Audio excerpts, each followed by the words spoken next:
How's your experience been in Nashville?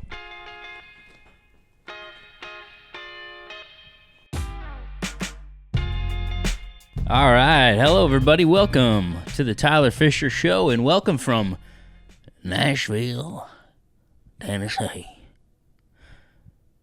Hope you're doing well. I've been here for about 2 weeks now, and I am fully immersed in the culture, fully immersed in the accent, fully immersed. I'm fully submerged. I'm fully, what we call it here now, down here, down.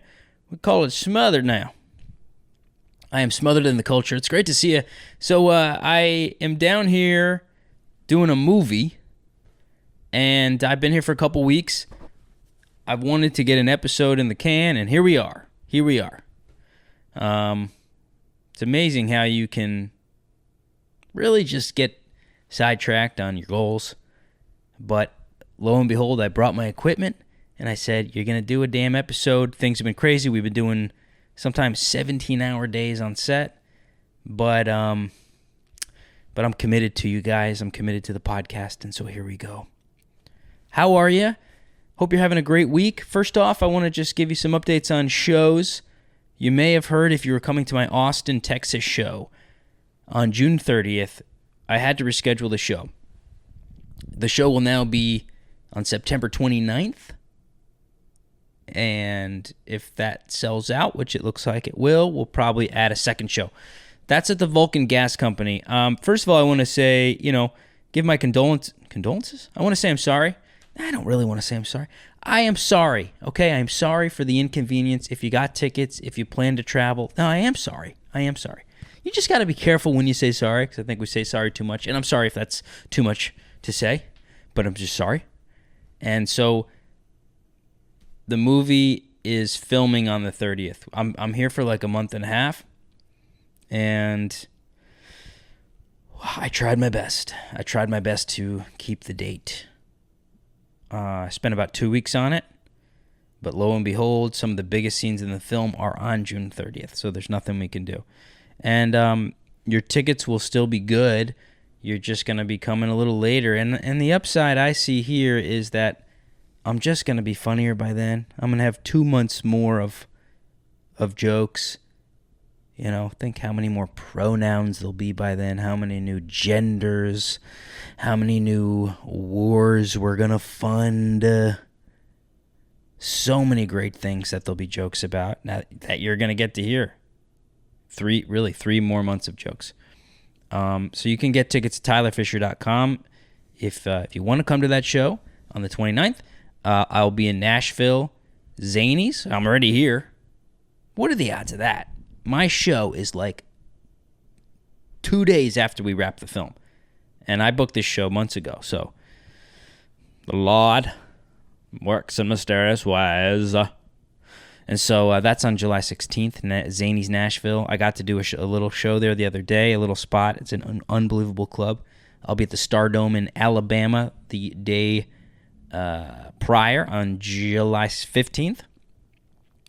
And then I'm sure I'll be doing other shows, Hey, it's Tyler. I'm video bombing my own podcast because I just added another show in Alabama, in Huntsville, Alabama, July 13th at Stand Up Live. That's the club. Stand Up Live, July 13th, Huntsville, Alabama, 7 p.m.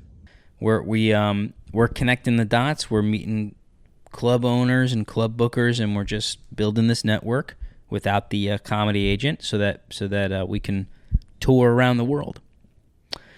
Now, what's going on? What's going on with you? It's interesting being here. I'm in a hotel. I don't do well. On the road. I'm sinking down. Let me lean in a little bit. How's that? I want to talk to you guys. I don't really do well traveling for lengths of time. Living in hotels is very difficult for me. I like my structure. I like my routine. So it's been quite a challenge. And, just being in a new city, lay of the land, learning everything about Nashville. Everybody's very nice here, though. I'll tell you that much. Very, very nice. Suspiciously nice. After you lived in New York City, any type of politeness is suspicious. You go, either this person is, I don't know, maybe going to try to exploit me in some way, murder me, or exploit and then murder me. So when people go, hello, hi there, hi baby, oh, hi baby, people calling me baby, I think everybody's hitting on me. That's a big problem. Because in New York, you're lucky if a woman even gives you the side eye. Woman's walking down the street. If she does that, if she even glances, like, women won't even look at you. They won't turn their head for you. That's what feminism has done. We don't even have time to turn our head towards a man. They'll just they'll just glance your way for about a quarter of a second. And if you get so much as a quarter glance from a woman, you go, okay, she's into me. Let me run after her and scare her. Try to get her number. But here, everyone, oh, hi, baby. Thank you, baby. Oh, baby. So I don't know what to do when someone calls me baby. So I've just been going, oh, you're welcome, mommy. And then they get confused. But if you're going to call me baby, why can't I call you mommy? Do you know what I mean? Isn't it a two-way street? Don't we want equality? The food in Nashville kind of sucks. I like the southern food. The southern food's amazing, the comfort food, because I do get a little down, when I'm traveling and working a lot and I'm not my home base. So every day I go to a place called Sweats Chicken, down on there in Charlotte Avenue, down there. That's how people talk here. You don't really know what the hell they're saying. Ed, he got my dandy in here to call me, got that fried chicken in there. Oh, thank you, baby. That's all I hear. Go, baby? Okay, they're not mad. But I don't understand this. Everything's smothered here. Do you know what I'm talking about? Every food they smother it in some kind of gravy or thickness, like a thick gravy. Everything. You go, I just wanted a plain pork chop. And they push you. They must be working on some kind of smother commission, because I think every smother they must get paid extra. I don't know why, but they don't really take no for an answer. I ordered a pork chop today. I go, pork chop? You want that smother, baby? No, I just want the regular pork chop. You sure? You sure, baby? You don't want that smother? Because I could smother it right now for you. No, I just want it. In the northeast, we just drizzle. You might drizzle some gravy on there, get it on the side. But no, in Nashville, they insist on drowning whatever entree in a gravy. They smother it. I got ice cream. I went and got a cone of ice cream. I go, let me get a mint chocolate chip on a cone. She goes, you want that smothered? Huh? No, I just want that. No, I can smother it in fudge. I'm wondering, maybe I'll date a girl here and she'll ask me this. You smother me? I'll end up pouring gravy on her head. She'll go, no, I want you to choke me. What are you doing? I'm covered in gravy now. I don't know. You want me to smother you? I just keep gravy on hand in case something needs to be smothered from a mother. Smothered from another mother. So that's what I've been doing. I've been doing a movie. I've been eating smothered food, smothered southern food, trying to work out and stuff, trying to exercise. I get really thrown out of my routine. Do you guys, when you travel for a long time? I realize I feel like a little baby. I don't have my bottle. That's at home. I've got my stuff. I've got my blender. As I'm getting older, I'm getting so much more like particular. Like I want my smoothie in the morning. I went out and bought, you could see it right there. Bing! There's my blender right there. So I bought a blender, brought it to the hotel room. I probably wake up half the fucking floor in the morning. People I'm cooking steaks in my hotel room. It's just gross. It's so, last night, oh my, I thought the fire alarm was going to go off. I'm searing a New York strip steak and making, all this stuff fried and buttered and smothered, and hotel room, you go to bed, it smells like steak. I don't know how people live in studio apartments, because it's really just I don't want to be cooking within 10 feet of my bed, but I am.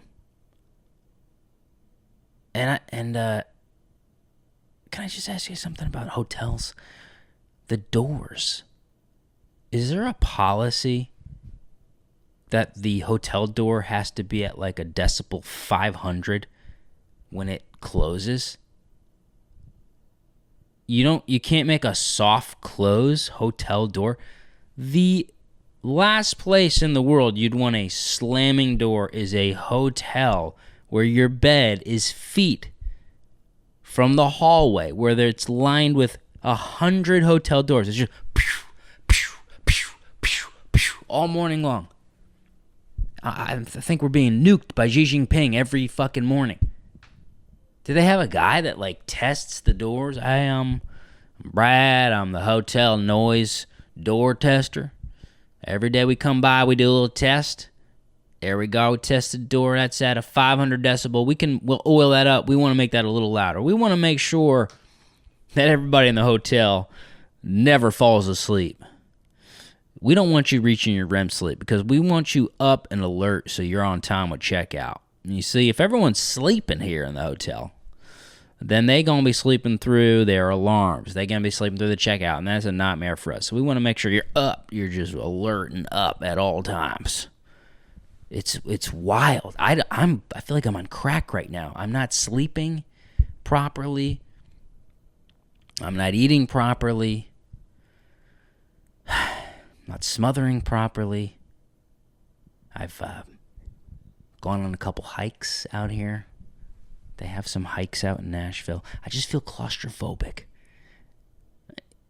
I'm raised by the sea. I'm a sea boy. I'm a little seahorse boy, raised in Connecticut by the Long Island Sound. And so when I'm in middle America, I just feel, can't breathe. I need to be near the ocean. I need to be near a shore and just know I have shore access. Because aren't we really just a bunch of fish that somehow over hundreds of thousands of years crawled onto the shore and then grew arms and figured out how to use TikTok, which is the evolution of humans. And we peaked, and I really do think we have peaked as a civilization. It's gotten too good. I was just listening to Jordan Peterson. It's like, it's like we have everything. We've got plenty of food, plenty of entertainment. We've got pornography. It's like, you're still not happy. Okay. Well, maybe you need a little goddamn restraint. Maybe you need to resist a little bit. And I thought he's right. He's absolutely right. Because lately I have not been very happy. And not that I'm thrilled to be doing the movie. Dreams are coming true. But I realized I'm consuming too much. I just felt like doing a Cuomo. I don't know why. I saw Cuomo the other day. We are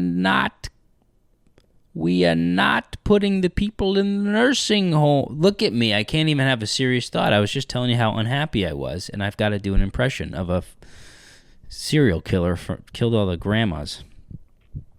But I think I need to, I know I need to pull back on consuming the internet. It's not good. It's just not good. I go on Instagram, I'm like, this is not good. We're in this alternate universe. Nobody's really connecting. Nobody's really connecting on there. It's like, I don't know. It's like a sugar high or something. It doesn't last long at all compared to actually having human interaction.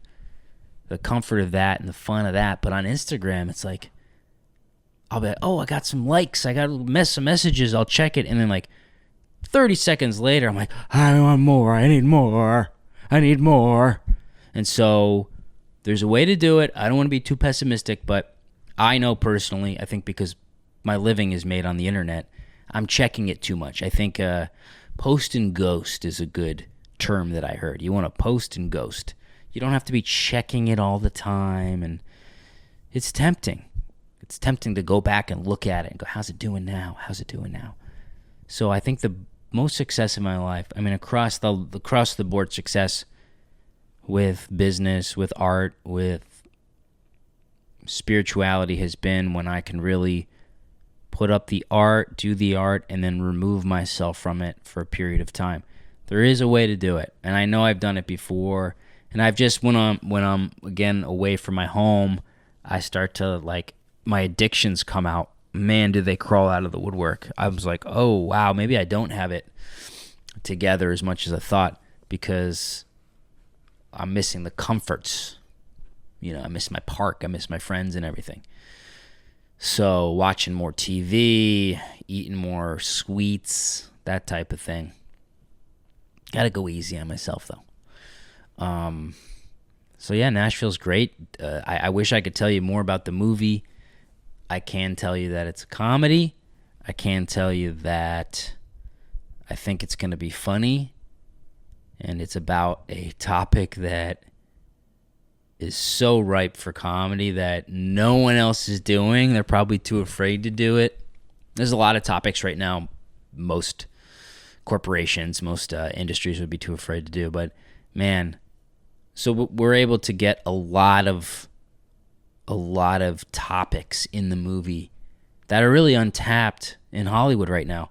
You know, it's a movie I could see Adam Sandler making 15 years ago, no problem.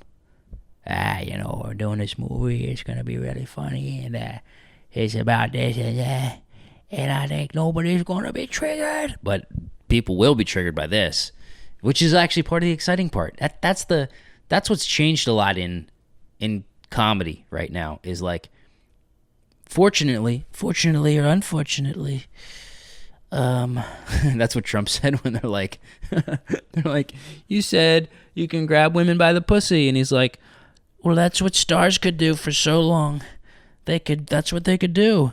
And she's like, what? He's like, well, fortunately or unfortunately, which I just thought was hilarious to say that being able to grab a woman by the pussy as a star was fortunate and unfortunate. And he has a point. There's scenarios where that is fortunate, and there's scenarios where that's unfortunate.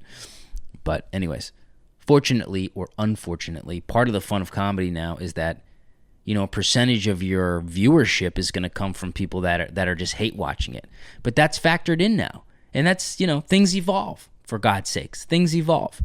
I do have a romanticized vision of being a comedian 20, 30 years ago, where people were just consuming it and it was just fun, and people weren't, their lives weren't being attacked for telling jokes, though I'm sure it's happened throughout history. But now you have to factor in, like, all right, maybe 20% of people are going to hate this, and 20% of the comments are going to be absolutely terrible and aggressive. But the algorithm, that sweet, sweet algorithm, they don't care. They don't care if it's likes or dislikes. They probably like it more if it's negative stuff, because it garners more reaction, more feuding. Actually, in fact, speaking of, I just put a joke out that was in my last comedy special, The New Normal, which is free on YouTube, and I'm really leaning in here. I got a new camera, by the way. It's fantastic. I built my studio. You know, I built this whole studio in my house, and me and John, my manager, we were like, you know, launching the podcast, lining up guests and stuff, and then I had to get on a plane and fly here, and it's been pretty nonstop for 2 weeks. So, you know, it's that type of thing. I'm like, oh man, I'm just about to launch this, but I'm able to bring some of my gear with me. So I just put this joke up about trans kids, and I'm going to say trans kids. I should have put it in quotes, because I don't know if there's such a thing as a trans kid. I don't know if there's such a thing as a trans person. I think we are far too loose defining these new terms we're using. I don't think trans is a real word, to be honest, because I don't think you can transition into a different sex. You can be somebody who feels like the opposite sex inside, and maybe your wires get crossed, and I believe that's true. I believe that happens. Just like if someone's gay, something got crossed, Some wires got crossed. And the joke on the special, which was one of my favorite jokes, and then Bill Maher did it almost word for word. Now, mine was already online, so I had no fear of like being accused of stealing it, which I was accused of, but I was able to like give the timestamp and go, hey, I've been doing this joke I was probably doing it for 6 months, so I have like 6 months of it being on tape and practicing and working on it before his show came out. But maybe I'll just show you the joke. All right, here's the joke. It's from my new special. It's about it's about believing all kids. Here it is. Living in a total clown world now. We are treating adults like children and children like adults. You go up to a 40-year-old, you're like, do you want to get a cheeseburger? You gotta get your push-tush on. Gotta show me your Band-Aid. Then some 8-year-old's like, I want to cut my dick off. We're like, that sounds responsible. We're not gonna challenge that. Take the car, go do your thing. Are you nuts? Look, I understand, man. Some of these kids, this might be real, but like, give it some time before you start just chopping stuff off and folding it in. It's quite a process. You can't just believe kids on face value. I mean, it's an insane thing. When I was 10 years old, I was convinced I was a pirate, okay? My parents didn't chop my leg off and have it replaced with a wooden peg, right? No. They gave me an eye patch, a stuffed parrot, and 2 weeks later I realized I wasn't gay.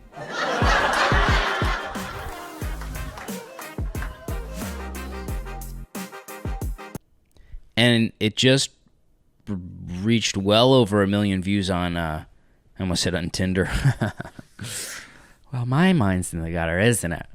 It's, no, I actually just deleted all the dating apps, by the way.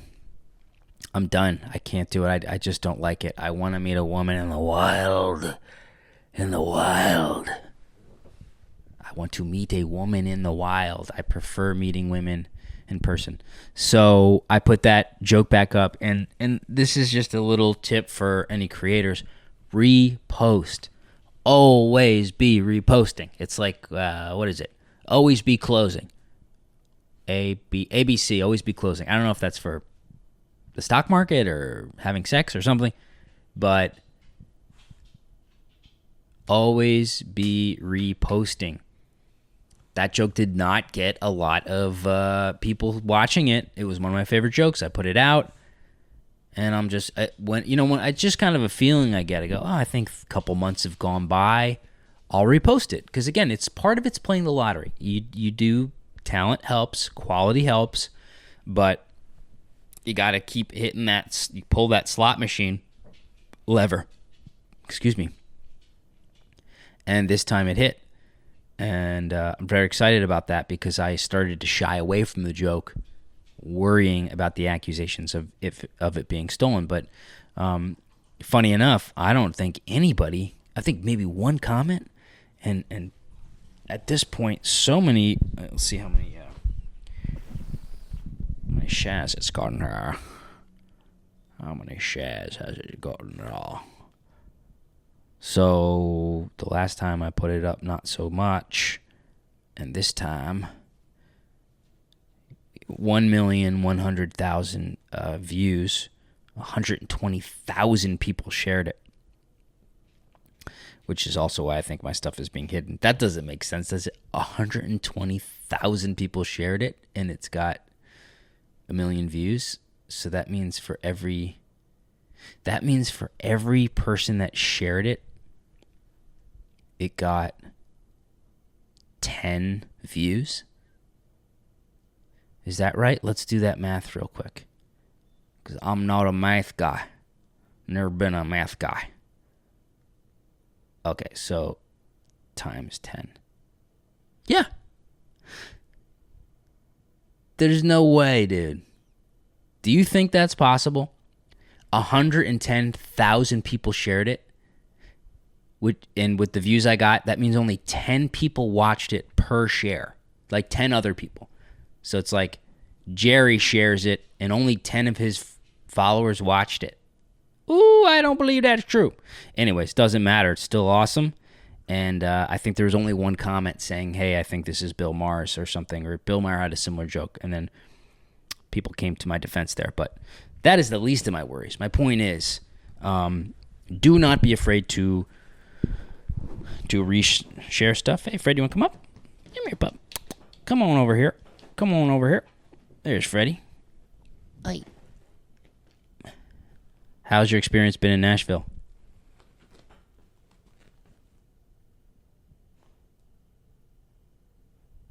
Okay, he misses home too. It's really great having an animal. Oh my God. Oh, I don't even need you guys anymore. I don't need the podcast. I've got sweet, sweet love right here. Now, the joke is about, it isn't even about trans kids. You know, sometimes you got to label something to catch people's eye. So I wrote a joke about trans kids, but it's a joke about naive, narcissistic parents who are believing their kids when they say they think they're the opposite sex. It is a joke about a parent agreeing to chop off the genitals of an 8-year-old, okay? And it's funny to watch people get mad at it and go, some people are so angry about the joke. I'm like, you're mad that I am making fun of a parent who is willing to remove the genitals of an 8-year-old? How fucking out of control has this got that you're going to stand up for a hypothetical parent in a joke that is allowing the removal of their 8-year-old's genitals because they're like, I'm a pirate and I also want to cut my dick off. They're like, all right, let's walk the plank. Just throw your dick on the plank. And I just find it interesting.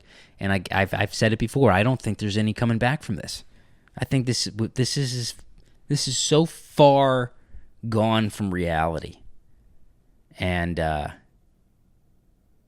over here in Nashville. It's definitely not as polarizing. I don't think it's as political. I think people are more accepting of political views here. It's actually really nice. I'd say it's more of a moderate place, but even the wokest of the woke, I don't think they're as triggered here, which is great. And I went to a comedy show the other night, and there's this lesbian couple in the front, and they got the blue hair and the big earring things and the nipple rings, and this comedian was laying into them, and they were having the best time. So, it just feels a little more free down here. I would encourage anybody who lives in Los Angeles or New York City and they don't feel so comfortable there, check out Nashville. Check out Texas. There's other places. I'm doing a little trial run here. I'm gonna be here for a month and a half, and so I'll try it out and I'll see how it is. And I was hoping to find a wife here. I feel like I'm, an old pioneer or something, an old cobbler from the 1700s. I'm going west. I'm going to, writing a letter home to the family. Dear family, I have gone west to record a comedy film. Some may become triggered by the topics, and others may celebrate. I do hope to return home with a wife, and a pregnant wife at that. One who can cook and clean and does not think I am a patriarchal piece of shit, cis, straight white male. Sincerely, Tyler the Third. That's how we used to do it.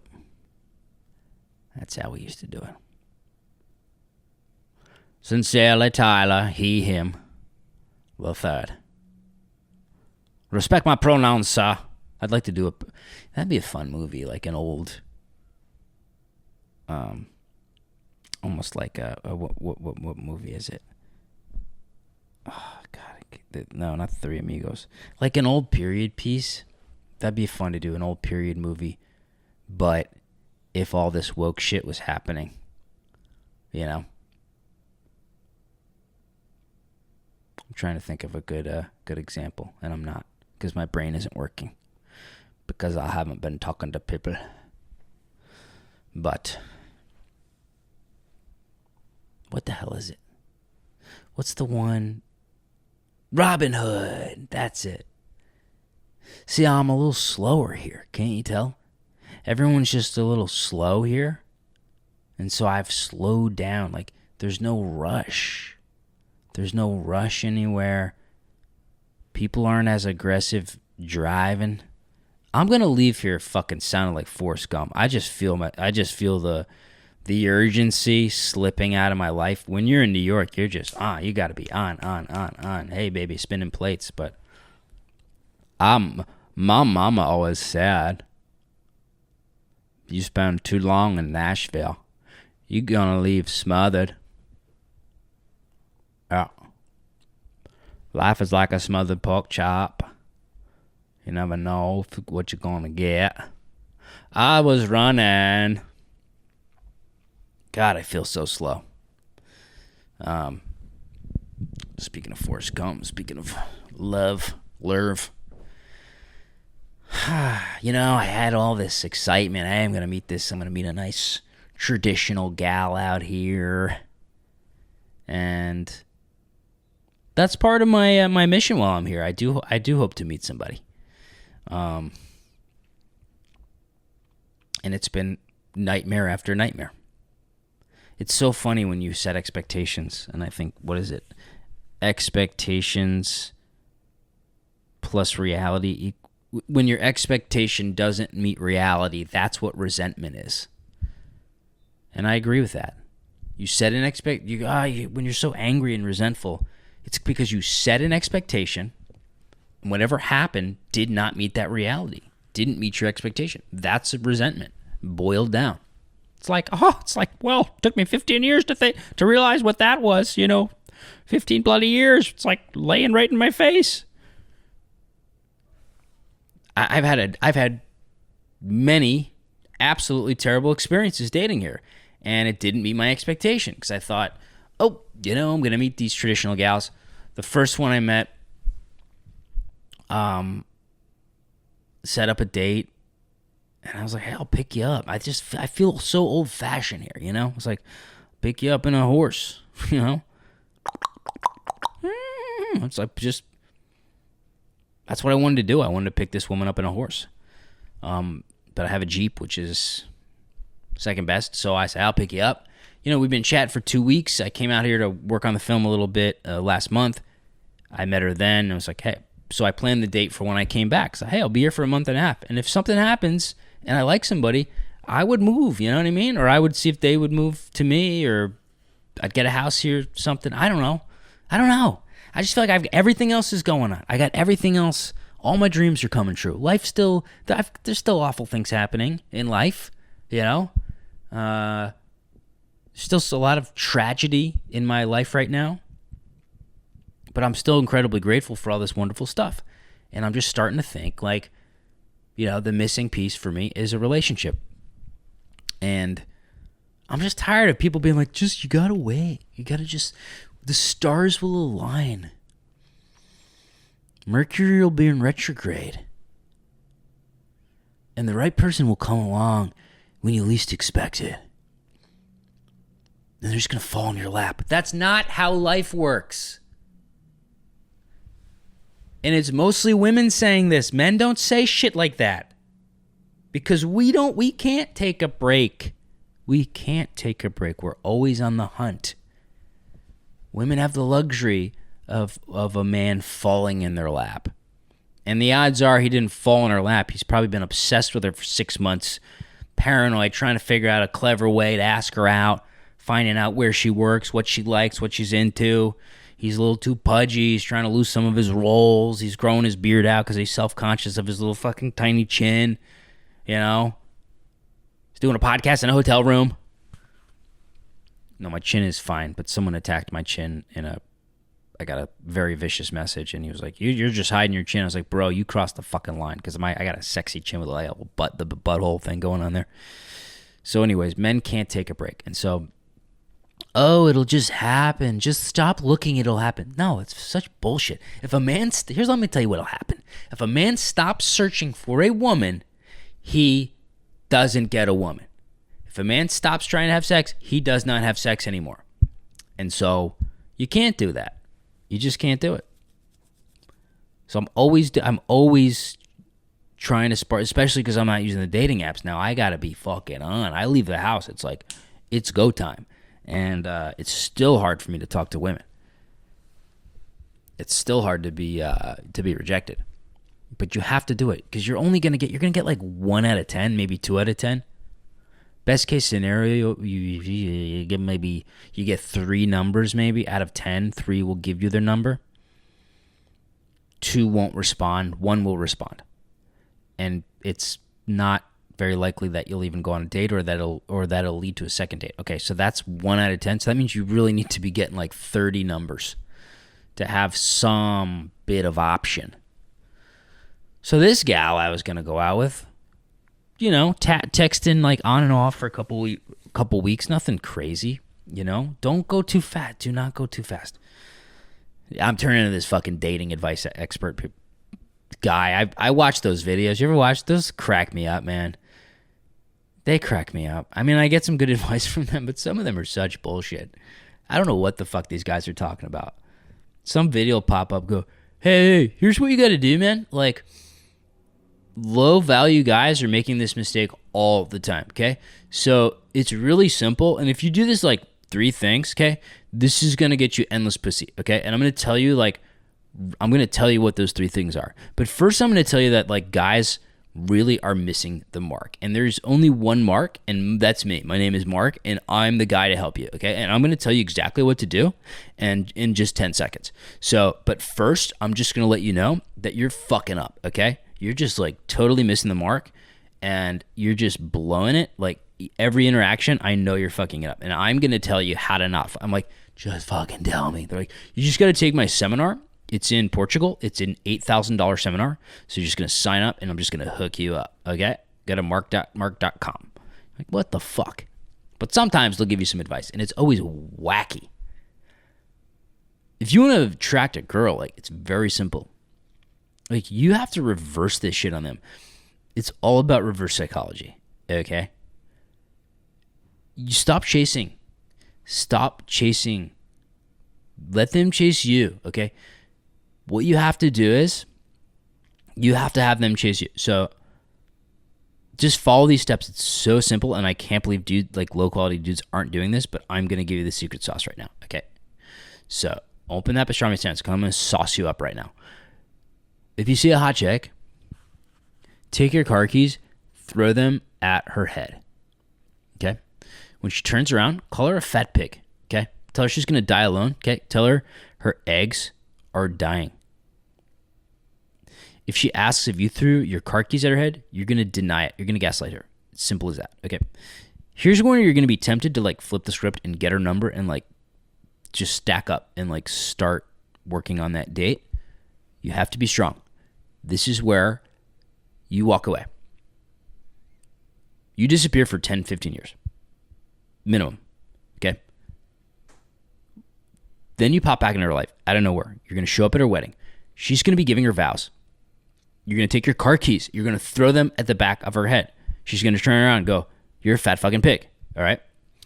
You're going to be tempted to try to win her over and like totally win her over from her groom and marry her on the spot. No, you disappear for another 10 years. Okay? Then you show up at her dad's funeral. You take your car keys. You throw them at her dad's corpse. I know it sounds crazy, but it works 10 out of 10 times, okay? She's going to sob, and then she's going to be fucking all over you, okay? You're going to be fucking her that night. It's so easy. I can't believe these low-quality men aren't doing that, okay? Go to my website and learn more, mark.com. Well, folks, the sun's going down, so I'm losing my light here. But I'm happy I got a little episode out, and I'll try to get one out every week. I did go on John Christ. John Christ is a comedian. I always want to say Christ because his dad's a pastor. But I did go on John Christ's podcast, so if you want to see that, I think that's on his, probably on his YouTube page. Check it out. And go to tylerfischer.com if you'd like to see my tour dates. When I get back to New York, I'll be picking up on having guests on the show. I'm not set up for that right now. And yeah, guys, I appreciate you checking in. Just checking in on you, right? I'm just checking in on you. You guys are fucking brutal. Have an awesome week. Do something nice for yourselves.